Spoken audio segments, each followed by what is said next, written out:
এতগুলো জলজিরা দিয়ে কী করা যায় বলুন তো? অনেক দিন ধরে ছিল, চলুন দেখি কি করা যায়। আর এই সোডার বোতলগুলো প্রায় 1 মাস ধরে ফ্রিজে রয়েছে। আর প্রথমে আমি একটা গ্লাসে এরকম লেবুটা দিয়ে দিচ্ছিলাম, কারণ ওই যে জলজিরা একটু লাগাবো তাই।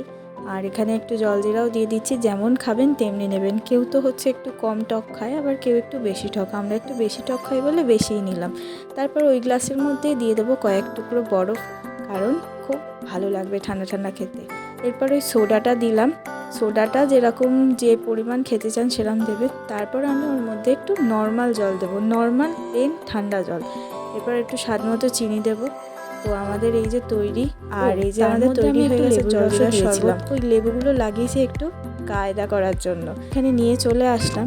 এইটা যার জন্য বানিয়েছি সে তো খেয়ে বললো মা দারুণ হয়েছে। আর এত গরম ছিল কয়েকদিন আগে, তো শরবতটা খেতে ভালোও লাগলো।